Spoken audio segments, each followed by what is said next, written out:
Bonjour à tous, bienvenue à tous pour cette session inaugurale d'un parcours collectif interentreprises que l'on organise à destination d'entreprises transformatrices alimentaires de l'agglomération de Saint-Brieuc, en partenariat avec Saint-Brieuc Armor Agglomération, et donc une conférence inaugurale de ce parcours qui va parler d'une actualité encore toute chaude et qui n'a pas fini de produire ses conséquences, qui est le Covid-19 et son impact sur les pratiques alimentaires et puis sur les circuits de distribution alimentaire.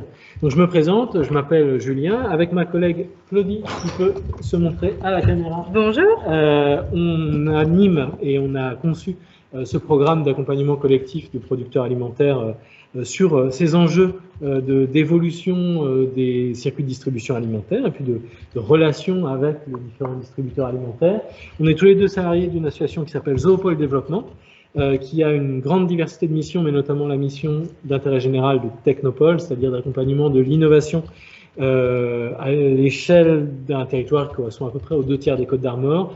Et avec cette mission, on a vu passer année après année de plus en plus de transformateurs alimentaires dans des environnements aussi divers que les produits laitiers, les algues, les légumes, la viande bien entendu, qui avaient des produits et des modèles économiques innovants. Et c'est ça qui a fait naître les réflexions sur quels sont les bons canaux de distribution, comment avoir des stratégies de distribution qui soient le plus pertinentes possible. Et c'est ainsi qu'on a imaginé un programme d'accompagnement que Claudie va vous présenter avant la conférence inaugurale de Blaise Berger du cabinet Teralim tout de suite. Alors ce programme a été imaginé par la Technopole Saint-Brieuc Armor avec le soutien de Saint-Brieuc Armor Agglomération. Donc comme vous pouvez le voir, donc, il s'agit d'un programme d'accompagnement collectif qui est basé sur des ateliers. Il y aura une dizaine d'ateliers pratiques qui vont être dispensés par des consultants. Alors à ces ateliers seront présents une dizaine de TPE et PME locales du territoire de Saint-Brieuc Armor Agglomération. Le but étant d'apporter des clés en fait à ces entrepreneurs permettant de se développer, de se diversifier, notamment sur les réseaux de distribution, mais pas que. Et donc l'idée, c'est de permettre ces ateliers, mais aussi des visites d'entreprise, des retours d'expérience sur le premier semestre 2021. Pour les entreprises présentes à ce programme qui vont participer, elles sont issues de secteurs variés. Il y a notamment un producteur de beurre, un producteur de pâtes, un producteur d'algues, de viande, de fromage. Il y aura également des cosmétiques. Ils ne seront pas présents ce soir, mais ils vont pouvoir rejoindre certains ateliers thématiques et également des biscuits et des boissons. Et en fait, les questions qu'on s'est posées et auxquelles on a essayé de répondre avec les différents ateliers qui vont se succéder dans l'année, c'est comment faire pour diversifier les réseaux de distribution, comment mieux négocier avec les distributeurs, comment optimiser la visibilité du packaging, anticiper les évolutions et les tendances de consommation, développer sa présence digitale et mieux communiquer en fait sur son produit et sur son activité. Merci Monsieur Berger, merci pour ces réponses et puis pour la présentation tout à l'heure. Je vous propose de rejoindre la table ronde avec 3 producteurs, 3 transformateurs alimentaires de l'agglomération de Saint-Brieuc. Qu'on accueille, donc Pascal Thébault de Quintin Viande, James Kahn de Tipasta, connu commercialement sous la marque Tipasta notamment, et puis Eric de Sonis de la mairie du Vieux-Bourg. On va commencer par un petit tour de table. Alors vous avez 2 minutes, votre métier à chacun, et puis éventuellement quelques éléments sur l'historique de l'entreprise, mais ce que vous faites, et, par exemple en commençant par vous, Pascal. Bonjour à tous, Pascal Thébault. Mon mari et moi sommes les dirigeants d'un abattoir et d'une salle de découpe basée à Quintin depuis 2001 maintenant. Il existe un abattoir depuis 1912 à Quintin, donc c'est une longue histoire, un patrimoine aussi de la ville, donc on est fiers de cela. Notre activité a 2 jambes. Une première sur de la prestation d'abattage et de découpe à l'attention d'agriculteurs maintenant, essentiellement. C'est une grosse évolution au travers des années, puisque historiquement, c'est les bouchers détaillants qui faisaient vivre un abattoir comme ça. Aujourd'hui, ce sont les agriculteurs qui réalisent de la vente directe du colis en ferme. Voilà. Et la deuxième activité de l'entreprise, sous la marque La Viande d'Henri, c'est la vente de viande aux particuliers, c'est pareil, donc on va en discuter, hein, mais grosse évolution, vente aux particuliers, et historiquement, vente à des bouchers et aux collectivités. Voilà. Et je crois qu'il y a quelques images qui s'affichent de vos produits. Oui, puisque on a la chance d'avoir une responsable communication qui assure tout le support photo. Donc mon mari qui achète des bêtes à Saint-Denis, donc voilà, origine locale, la livraison pendant le Covid, puisque ça fait partie des éléments qu'on a mis en place en action prioritaire. Bon, les produits viande, hein, voilà, nous sommes des terriens, et puis on fait un joli plateau entre la viande, le beurre, les pâtes, voilà, on va se régaler. Et Johan, qu'on voit en photo, puisqu'on est avant tout une société d'humains, oui, on est 30 personnes sur site pour 2 millions de chiffres d'affaires. Voilà, et Johan qui est le responsable d'atelier et qui est notre mannequin offre d'emploi. Voilà. Quand on diffuse les offres d'emploi. Il a un bon profil. Voilà, c'est ça. Alors, merci pour cette première introduction. On va revenir bien entendu sur les transformations de l'année passée. Monsieur Kahn, quelques mots sur votre entreprise et vos produits. Oui, James Kahn, donc gérant de la SRLP Beyond, Petit Basta et Pâte à Mort de marque. On est fabricant de pâtes alimentaires à Perrin. On commercialise nos produits en grande surface, en collectivité, en épicerie. On a plusieurs secteurs d'activité, enfin un secteur de commercialisation. Nos produits ont la particularité d'être inspirés de la recette italienne, en fait, du matériel qui vient tout droit d'Italie. En fait, on a une recette aux œufs typiquement, historiquement plutôt issue du terroir italien. On a des méthodes de fabrication qui respectent le produit et on travaille sur un très cher élément, donc c'est des produits de qualité. On essaye plutôt de gamme du coup, et qu'on fabrique de manière tout à fait traditionnelle. Voilà. Ok, je crois qu'une des originalités de l'entreprise, c'est que vous avez des salariés, mais vous avez aussi un sous-traitant qui envoie des personnes en situation de handicap. Ça fait partie du modèle de l'entreprise. Oui, tout à fait. On a des salariés donc, sur place et ensuite on a délégué toute la partie ensachage donc à un ESAT à Lyon qui emploie une douzaine de personnes pour nous en fait, quotidiennement. Donc, ils travaillent 5 jours sur 7 pour notre activité. Tout à fait, et c'est assez remarquable pour les souligner.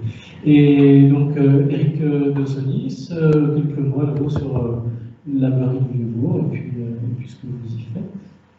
Eh bien, nous sommes fabricants de beurre Barat depuis 1956, implanté historiquement au Vieux-Bourg à côté de Quintin, et depuis 1984 implanté à Pleuc-sur-Lier. Et depuis peu, nous sommes aussi fabricants de fromage. On est du coup 10. Basé à Pleuc-sur-Lier pour la partie beurrerie et à Plémy juste à côté aux frontières de Montcontour pour la partie fromage. On travaille du coup un beurre de Barat qui est présent à la fois en grande distribution, en épicerie, sur les tables de restaurants. Et c'était d'ailleurs un gros axe de développement depuis la reprise d'entreprise en 2015. Et c'est là que l'année 2020 arrive. Et pas venons-en justement, mais poursuivons avec vous, Eric, sur un regard avant-après, 2019-2021. Qu'est-ce qui se passe entre les deux? Comment le modèle de l'entreprise évolue, et notamment du point de vue de ça, de ces canaux de distribution?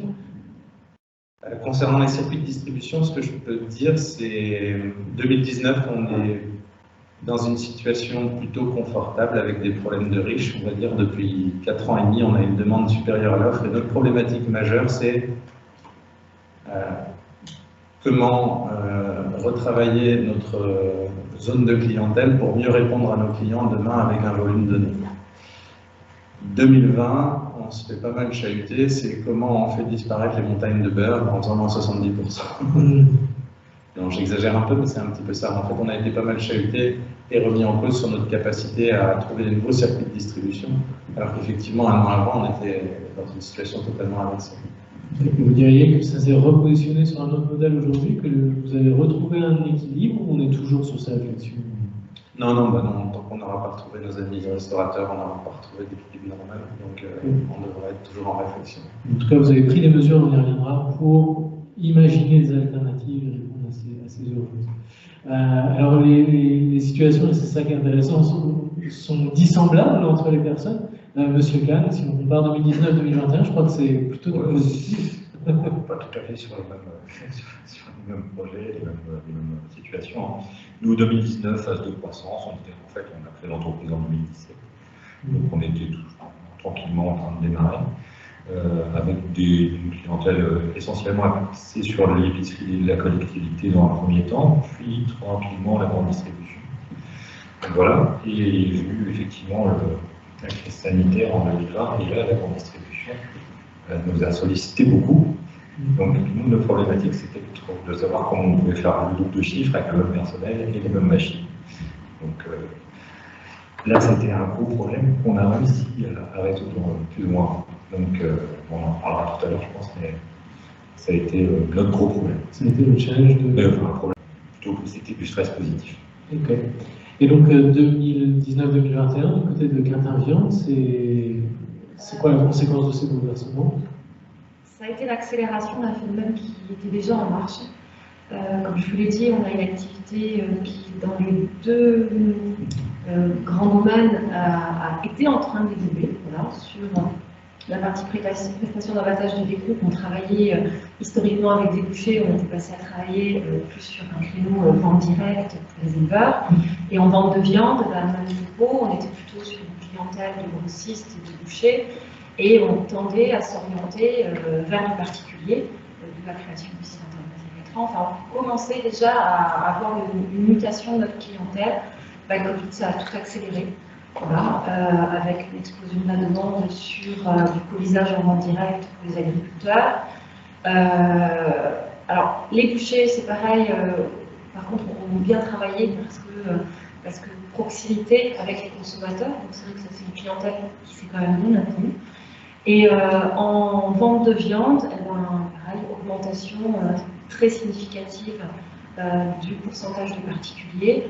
Et donc, nous, on a pallié, on va dire, on a commencé, on s'est adapté en embauchant 1,5 ETP sur la partie conditionnement en particulier. Okay. Voilà. Par contre, restauration collective, la chute. Voilà, parce qu'on faisait un petit peu de cantine, et là, ça s'est arrêté. C'est la question que j'allais vous poser. Est-ce qu'il y a des canaux qui se sont fermés totalement? Donc, vous avez cité la restauration collective. Vos retours par rapport aux canaux qui ont été le plus problématiques, et est-ce qu'il y a des choses qui ont fonctionné tout de même? Est-ce que vous avez réussi avec ces clients-là à trouver des alternatives, ou est-ce que ça s'est fermé tout simplement? Alors, nous, le créneau qui s'est fermé, c'est la restauration, comme il est pareil. Ce qui conduit, on le voit encore aujourd'hui dans viande, à un déséquilibre matière, c'est-à-dire que les restaurateurs étaient très consommateurs de pièces à griller, entre autres de bœuf. Donc, il a fallu aussi réajuster notre offre commerciale pour compenser cette absence de bouchers. On a quand même maintenu, heureusement, en collectivité l'hôpital de Quintin. Oui. Voilà, parce que et les collèges et lycées ont repris. Voilà, parce qu'on a vraiment une politique de la commune très vive pour consommer local. Donc c'est vrai que collège et les lycées de Quintin et l'école primaire, quand ils ont repris, bien évidemment, ils ont repris les mêmes habitudes de besoin. Okay. La restauration collective publique, du côté de Tipasta, je crois que ça a été un arrêt assez brusque. Oui, en fait, dès le 15 mars, on avait des commandes en cours quand tout était réglé. On avait donc livré le lendemain, donc ça a été perdu pour nous. Okay. Donc ça, c'était un peu problématique. Et pendant 6 mois, la restauration collective s'est complètement arrêtée. Donc zéro chiffre d'affaires, on reste au cours. Bon, ça redémarrait tranquillement à la rentrée, mais vraiment tranquillement. Jusqu'au mois de janvier, ça repart, mais ça a été très très calme, et c'était un secteur complètement à zéro. Donc après, bon, c'est peut-être un mal pour un bien, parce qu'on s'est concentré sur d'autres canaux. Sinon, on aurait peut-être été un peu submergé. Donc, au final, on ne s'en sort pas trop mal. Au final, c'est pas trop mal, mais c'est peut-être pas les mêmes produits. C'est de la pâte fraîche, je crois, en restauration collective, et pâte sèche via au canaux GMS. Oui, beaucoup de pâte fraîche, notamment sur le bassin rennais, notamment aussi donc, en cuisine centrale. Pâte sèche aussi, quand même en école. Mais c'est vrai que c'est deux produits différents puis il nécessite aussi pas mal de temps de préparation et de conditionnement. Donc nous, ça nous a permis finalement de gagner du temps pour se concentrer sur les pénuries qu'il y avait à l'époque des mois de mars. Ok. Alors, c'est pas vraiment une fermeture, mais avec le SONIS, on avait échangé sur les liens que vous avez avec la GMS, qui a continué à vous distribuer pendant la crise, mais il s'est trouvé quelque chose d'assez ennuyeux, c'est le développement de la part des drives, sur lequel vous n'étiez pas référencé de prime abord, c'est bien ça? Alors, il y a eu deux événements en fait, qui nous ont perturbés. C'est qu'effectivement, on a d'abord eu 15 jours très confortables au tout démarrage du premier confinement, puisqu'on avait une demande énorme de la part des GMS qui vivaient une pénurie sur le beurre. Et cette crainte de pénurie a fait qu'ils ont commandé énormément de beurre, mais partout, pas seulement chez nous. Et donc, le plus gros arrêt brutal a été quand ils se sont mis, eux, à stopper les commandes par la suite parce qu'ils avaient reçu tout le beurre qu'ils avaient commandé. Et donc, c'est là où c'était effectivement un peu brutal. Et après, derrière, effectivement, on a vu qu'il y avait pas mal de demandes qui passaient par les drives, et c'était des circuits sur lesquels on était totalement absent sur les produits locaux, puisqu'on travaille essentiellement en direct avec nos clients, notamment GMS. Et du coup, par rapport à toute situation de fermeture, vous avez les uns les autres entrepris des actions de diversification, des actions marketing et commerciales aussi, pour distribuer différemment à destination de nouvelles cibles. Est-ce que vous pouvez nous donner un aperçu chacun de la diversité des actions que vous avez mises en œuvre, et y compris pour certaines, je pense, assez originales, du côté de la beurrerie du Vieux-Beau, vous avez mis en place notamment des commandes groupées? Oui, alors c'est d'abord servi de notre empreinte locale, le fait qu'on fait 80% de notre chiffre d'affaires sur les Côtes d'Armor, donc c'est vrai qu'on a la chance de voir tous nos clients au moins une fois par semaine. Alors on a commencé par du simple, on a pris notre téléphone, on les a appelés un par un, puis on leur a expliqué la situation, on leur a demandé de faire des efforts. Donc ça a participé à nous aider un peu. Et la deuxième, j'ai absolument aucun mérite, j'ai suivi une idée que j'estimais complètement folle de ma petite sœur qui m'a soufflé d'essayer de faire des ventes groupées sur Facebook. À l'époque, au moment où on parle, j'avais un peu plus de 800 kilos en stock. Je me souviens très bien lui avoir répondu qu'ils avaient intérêt à être gourmands, ses copains, parce que je ne savais pas comment on allait passer tout ça. Et de fait, ça a été en fait une très bonne idée, puisque en réalisant des ventes groupées, ça nous a permis d'offrir le transport. Et là, cette fois, ça n'a pas été une prestation de circuit court et local, puisqu'on a arrosé partout en France. Et il y a même, lors du premier confinement, il s'est mis en place une compétition entre les villes sur Facebook, et ça a été plutôt vertueux pour le moment. Ok. Vous avez un ordre d'idée de ce que ça représente en kilos de beurre, par exemple, une commande groupée à la beurrerie du Vieux-Beau? Sur les deux confinements, en fait, sur le premier confinement, on a passé un peu plus de 2 tonnes 300, et sur le deuxième, on a passé plus de 2 tonnes 5. Okay. Mais sur des grosses commandes individuelles, c'est ce que je veux dire. Pardon, excusez-moi. Qui peuvent aller les commandes en général, on avait mis un curseur à 30 kg pour que ça paraisse accessible entre amis et entourage. En moyenne, les commandes étaient plutôt de l'ordre de 60 à 90 kg. Ok, des choses. Comment ça pèse? Oui, mais le beurre se congèle bien. C'est pareil qu'il est bon. Vous, les mesures mises en place, donc c'est plutôt vos clients qui venaient vous chercher, et peut-être de nouveaux clients qui venaient vous chercher aussi? Oui, nous, c'était plutôt... déjà qu'on joue tout le monde. En fait, on a été sollicité par beaucoup d'enseignes pendant la pénurie, notamment des enseignes pas connues chez nous, Franprix qui nous a appelés, les enseignes de l'Est de la France, du Nord, pour avoir des pâtes. Donc nous, ce qu'on a mis en place, c'est surtout consolider notre clientèle, bien les livrer, même s'il y avait que 70% de la commande, ça partait, et en faire 2 plutôt qu'une. Donc en fait, on a géré comme ça, de façon à ce qu'il y ait toujours quelque chose en rayon. Et par contre, forcément, on n'a pas accepté de nouveaux clients, mais on a au moins sauvé les meubles avec nos clients et savoir livrer, c'est déjà important. Donc c'était l'axe surtout qu'il fallait sécuriser pour nous. Et du coup, du côté de Quintin Viande, ça a été sous le signe du développement de la clientèle des particuliers, avec des démarches notamment marketing, puis de communication. Est-ce que vous pouvez nous en dire un peu plus, et comment du coup ce segment-là a évolué chez Quintin Viande? Alors, il faut quand même dire que les 15 premiers jours du confinement, c'était pas la foi, en fait. Honnêtement, le téléphone ne sonnait pas de vente, et on a quand même la particularité d'avoir un produit qui est périssable. Donc à un moment, quand on avait en plus fait notre stock, si je peux dire ça comme ça, au jour du confinement, ou la veille du confinement, donc là, on sait qu'on avait 15 jours pour trouver des solutions. Donc 15 jours, voilà, on a réfléchi pendant ces 15 jours-là, et on s'est dit, bah, si le client ne peut pas venir à nous, il faut qu'on aille vers lui, en proposant déjà des solutions de regroupement de l'offre, voilà, et on a proposé une livraison gratuite dans un périmètre de 30 km autour de l'abattoir pour 10 kg minimum. Voilà, donc on a incité les gens à 10 kg en viande, ça peut aller vite, c'est comme toi, on congèle, voilà, vous mettez-vous d'accord avec vos voisins. Et du coup, c'est là qu'on a, alors je le dis vraiment parce que je le pense, mais le fait d'avoir quelqu'un en communication, c'est pas parce que ça allait moins bien qu'il fallait arrêter ce dispositif-là. Enfin voilà, parce que du coup, on a mis en avant tout un système de réseau SMS, une boutique de click and collect qui a été faite en une après-midi par l'agence de communication. Alors, elle n'était pas, j'allais dire que c'était pas de la grande, comment dire, présentation, mais ça avait le mérite d'enlever le temps passé au téléphone pour prendre les commandes. Parce que dès qu'on a fait partir les SMS, le téléphone n'a pas arrêté. Voilà. Donc, boutique click and collect rapide, enfin pas click and collect, je ne sais pas comment on peut appeler ça, mais en une demi-journée. Et livraison par mois ou mon mari, parce qu'on ne sait pas vers quoi on allait.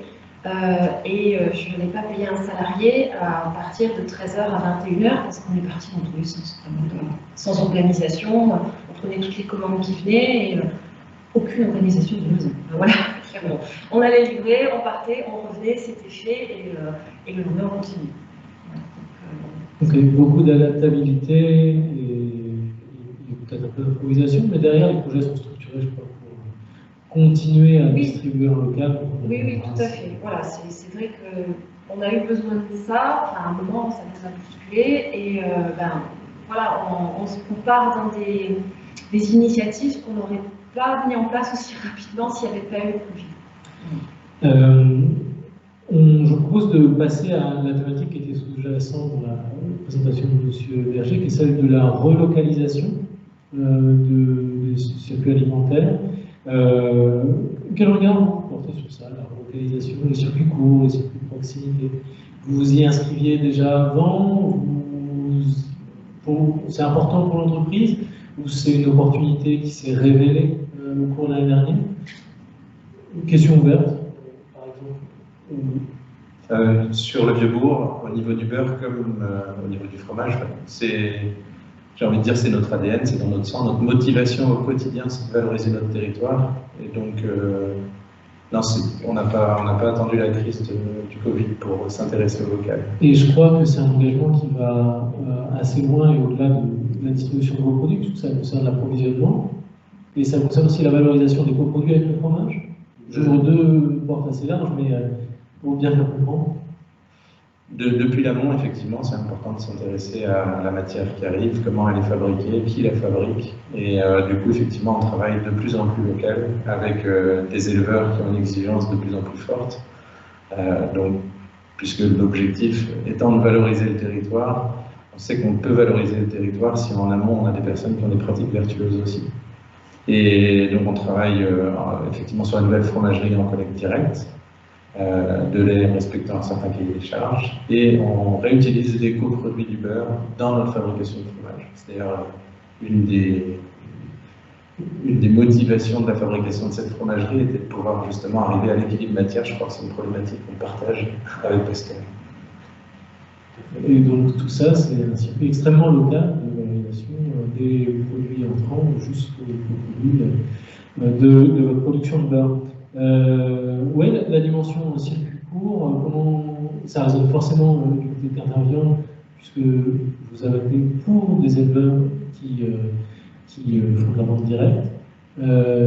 C'est un engagement d'entreprise. Comment vous le voyez par rapport aux filières longues qui sont très présentes sur la viande? Comment vous inscrivez par rapport à vos homologues qui abattent sur des circuits plus longs? Alors, le circuit court, c'est la valeur de l'entreprise depuis très très longtemps. Je fais juste une petite parenthèse, j'ai oublié de dire, et c'était une question de la salle, le pourcentage de consommateurs qui sont restés suite aux livraisons. Aujourd'hui, on estime à 20% des gens qui, suite à la mise en place d'actions, en fait, sont finalement revenus. C'était juste pour contribuer à une question qui avait été posée.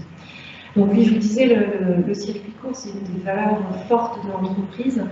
On travaille bien évidemment pour des agriculteurs dans un contexte où agriculteurs et consommateurs ont besoin de réassurance. Et venir dans notre entreprise, c'est déjà mettre un visage sur les personnes qui travaillent, c'est créer une histoire et c'est apporter aussi un message fort à nos clients, hein, qu'ils soient consommateurs de notre viande ou aux agriculteurs qui viennent nous confier leurs animaux. C'est avoir une traçabilité évidemment sanitaire, mais pouvoir raconter l'histoire de cet animal qui nous a confié et qui derrière va être découpé pour vendre à des particuliers. Voilà. On est là pour apporter cette assurance, cette réassurance dans un contexte profond de questionnement, d'incertitude dans le milieu des abattoirs et de la découpe de viande. Donc ça, c'est une valeur forte de l'entreprise. Voilà, on est capable de raconter l'histoire de l'animal du début à la fin. Donc ça, pour nous, c'est important. C'est déjà un engagement préexistant oui, mais parce que ça fait suite à des années où il y a eu des scandales alimentaires, des crises, des choses qui ont orienté un certain nombre d'acteurs et de clients vers vous. Voilà. Mais pour nous, c'est une valeur qui est importante et effectivement, voilà, avec le confinement, cette activité a fortement augmenté. Et je sais qu'il y a un chiffre qui est tombé ce matin sur la consommation de viande bovine. Donc plus 1,6% entre mars et octobre d'augmentation de consommation, dans un contexte où cette consommation diminue d'année en année. Donc, impact Covid plutôt positif pour la filière, grâce au retour en cuisine de nombreux Français. Exactement. Je vous propose de passer directement à une autre question qui était abordée par M. Berger dans son intervention, qui était celle de l'ancrage territorial et du rôle des collectivités et des acteurs publics dans cette relocalisation. Quelle expérience vous en faites du rôle des collectivités? Je ne parle pas du soutien en général à vos entreprises, mais vraiment de leur rôle en structuration des filières alimentaires à l'échelle des territoires, notamment via les plateformes qui permettent l'approvisionnement de la restauration collective. Est-ce que vous avez des vécus par rapport à ça? Oui, sur la restauration collective, il y a des choses de mise en place.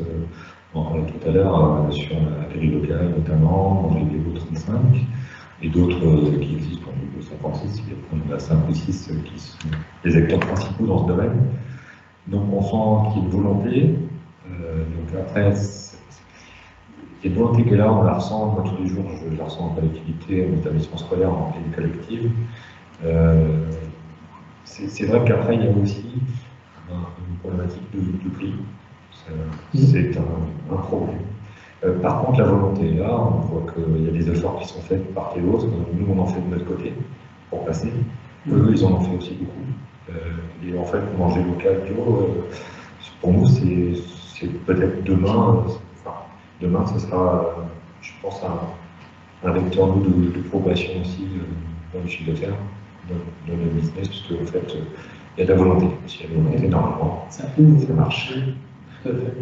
Une autre réaction sur ce sujet, le rôle de la commande publique et des collectivités sur le sujet? Alors moi, je ne serai pas sur la commande publique en tant que telle, mais sur l'accompagnement aux entreprises, puisque nous construisons une nouvelle salle de découpe. Et ce dossier a été accompagné par Saint-Brieuc-Allo, assesseur en recherche du terrain, dans l'interlocuteur du service économie. Voilà, donc c'est vrai que ce sont des interlocuteurs qui nous aident à avancer. Complètement.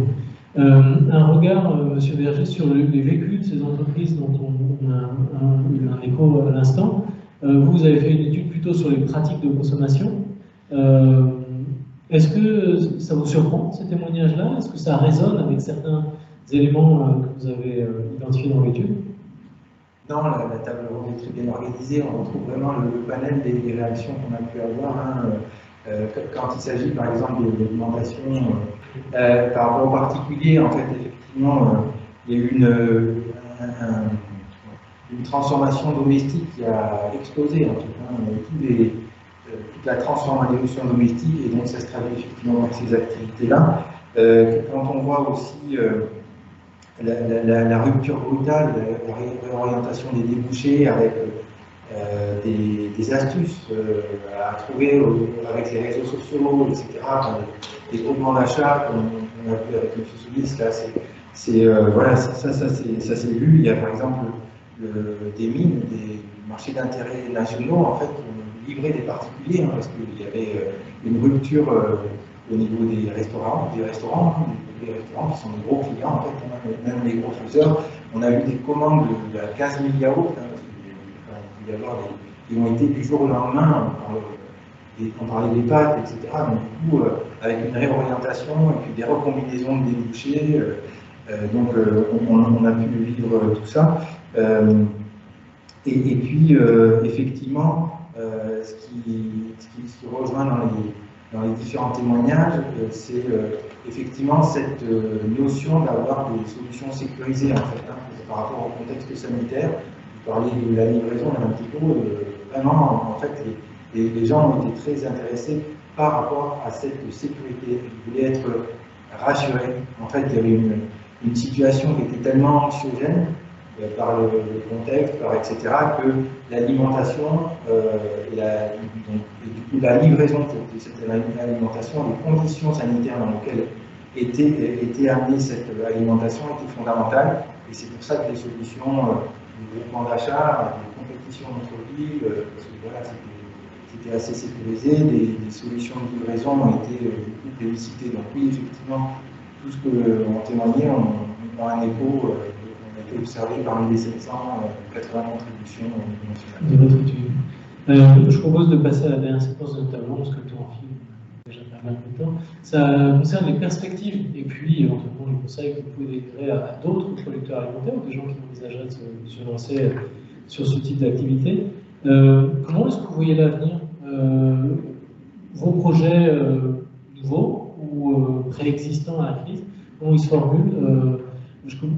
Vous faisiez allusion tout de suite à une salle de découpe, Madame Thébault. C'est quoi les projets qui interviennent du point de vue de la structuration de sous-outils et puis du développement de ces marchés? Donc, nous avions déjà le projet de faire une nouvelle salle de découpe, un nouveau laboratoire ou une nouvelle boucherie, hein, on appelait ça. Donc effectivement, ça l'a accéléré et conforté.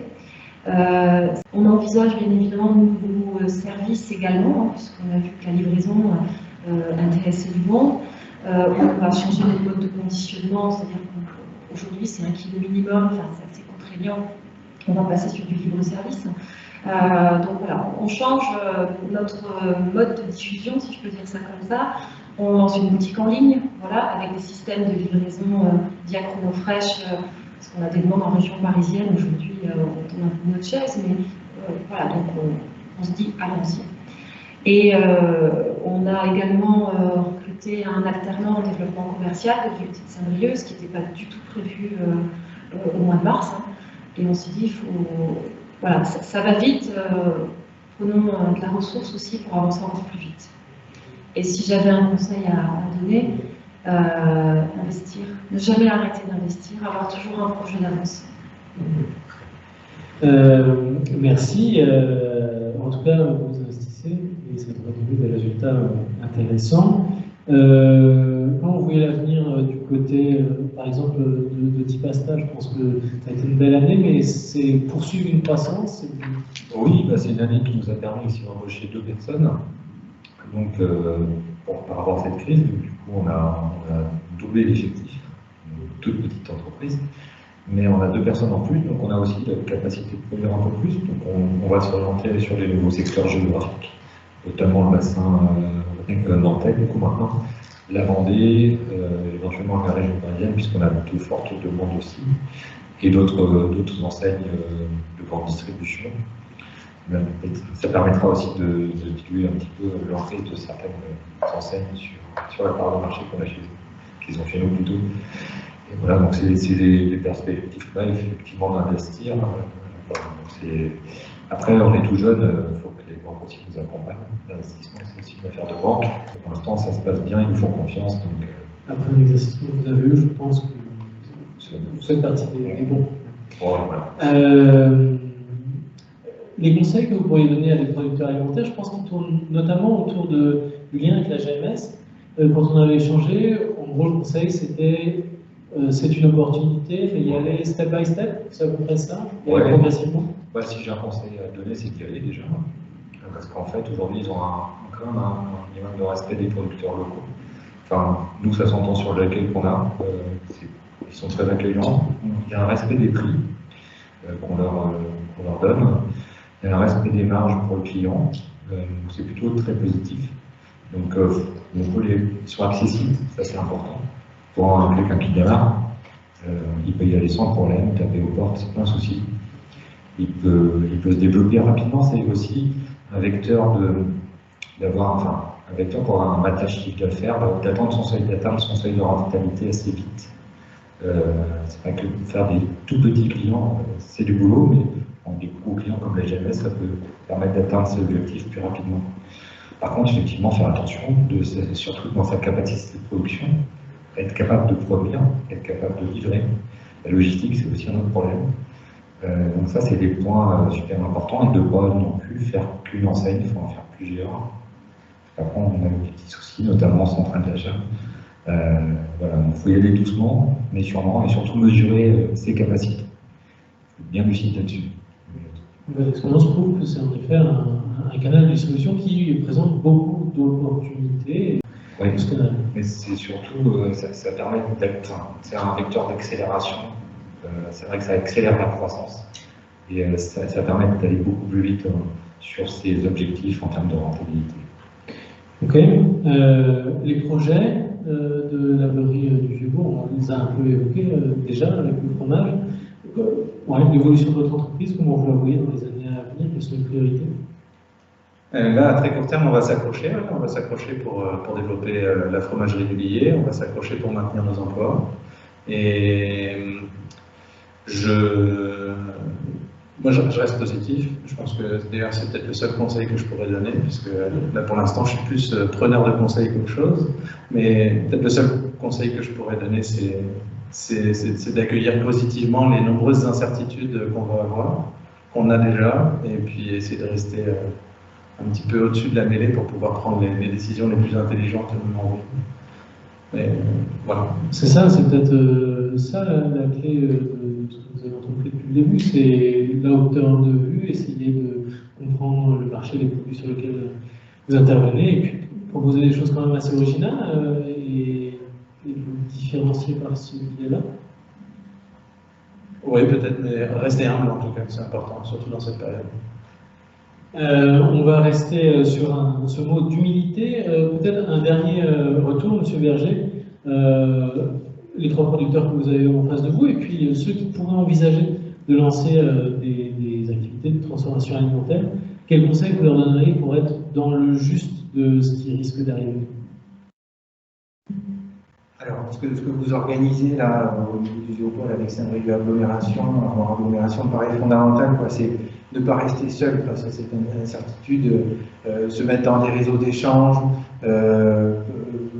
partager ses préoccupations, essayer de trouver éventuellement des solutions collectives. Enfin, je ne sais pas, sur la question de la logistique peut-être, de la livraison, sur la question de pourquoi pas imaginer des marchés communs, enfin, des prospections un petit peu communes. Enfin, ça peut, le complément de gamme peut être aussi un argument intéressant en disant, ben oui, j'ai aussi derrière moi, j'ai pas que des pâtes, j'ai du beurre, j'ai de la viande, enfin, ça peut être aussi des éléments intéressants. Donc échanger, ne pas rester seul, pour essayer de... Le deuxième élément, moi, à l'aune de cette crise un peu, c'est de dire peut-être que la transparence, travailler la transparence de l'information, enfin, je pense que les uns et les autres, on a vu un des moteurs quand même très fort de l'augmentation vers des circuits de proximité, des circuits courts, ça a été la réassurance, le fait qu'on soit sûr du produit, de l'origine, des conditions sanitaires, etc. Il faut crier haut et fort que c'est pas parce qu'on est un petit producteur qu'on n'a pas des garanties sanitaires. Voilà, c'est certifié, on a Et du coup, la transparence de l'information, essayer de faire en sorte que l'information soit la plus simple possible et la plus cohérente possible pour le particulier, pour le consommateur ou pour l'entrepreneur. Ça, je pense que c'est fondamental. Il y a des expériences, par exemple, Voisin de Panier développe une boussole des eaux ou des choses comme ça. Voilà, ça peut être des pistes, hein, mais bon, c'est pour. Et puis, transparence au niveau de la rémunération, les différents enchaînements aussi, hein, ça peut être des éléments intéressants à travailler. Et puis, le dernier élément, hein, j'en termine là, c'est peut-être, on parlait d'avoir un coup d'avance, un coup d'après, et je me demande s'il ne faut pas qu'on réfléchisse, alors nous on y réfléchit à l'échelle des territoires, avec 6 territoires bretons, on va réfléchir à un peu des plans territoriaux de résilience alimentaire dans le cadre d'un projet qui s'appelle Atlas 2, qu'on commence là, et puis on est parti pour 3 ans avec un certain nombre de partenaires scientifiques, CNRS, INRA, etc., et qui sont soutenus par la Fondation de France et la Fondation Carasso. Et en fait, ce qu'on peut faire à l'échelle du territoire, c'est-à-dire avoir des plans de résilience alimentaire, essayer de, si on a une rupture momentanée et soudaine, un imprévu fort en fait, et pas forcément dû à des questions sanitaires, mais qui peut être dû à des questions climatiques ou de crise sociale ou je ne sais quoi, qu'on puisse s'être préparé collectivement au niveau d'un territoire pour pouvoir répondre à cette situation d'urgence sans panique, sans avoir un bidage des rayons ou des choses comme ça. Et donc, je me dis que cette démarche qu'on essaie d'expérimenter au niveau du territoire, elle pourrait être expérimentée aussi au niveau d'une unité de transformation alimentaire, de producteurs alimentaires, comme vous le précisez, et peut-être d'échanger là-dessus, parce que c'est très innovant, personne ne l'a jamais fait, mais d'essayer de se dire, à un moment donné, ben, effectivement, dans mon activité, il peut y avoir une rupture forte. Est-ce que, qui ne dépend pas de moi, qui dépend d'éléments extérieurs, et comment, sans peur, enfin, peut-être de façon assez sereine, essayer d'imaginer peut-être des scénarios qui permettraient d'anticiper, pas de résoudre, hein, mais peut-être d'anticiper ces situations et aller vers une résilience alimentaire plus forte en fait de son activité de transformation. Okay. Des pistes de travail exploratoires certainement, mais on voit que sur Saint-Brieuc Agglomération, on a quand même quelques ressources pour aborder ce type de sujet. Peut-être un mot de la fin, investir, est-ce qu'il y aurait un autre mot de la fin du côté de Quintin-Viande, du côté de Petit Pasta et puis du côté de la Beurrerie du Vieux-Bourg? Mutualiser. Ouais, c'est pas mal. Mutualiser, ok. Contre les pâtes, le beurre et la viande, entre autres, ouais, par exemple. Pourquoi pas, il faut mutualiser. Mutualiser. S'entraider entre entreprises. Essayer de trouver des solutions, par exemple de la logistique, des choses comme ça, de la co-livraison. Il y a plein de choses à penser ou à repenser. Ok. J'avais en tête justement construire du collectif. Bon, on ressort plutôt aligné de cette table ronde. Merci à tous, merci beaucoup pour votre participation. Puis on espère que le programme collectif va vous apporter, à vous et aux autres participants, beaucoup de choses, et entre autres de la collaboration entre elles et des idées communes d'action à mettre en œuvre. Merci à tous, merci à vous, et bonne fin de journée à tous.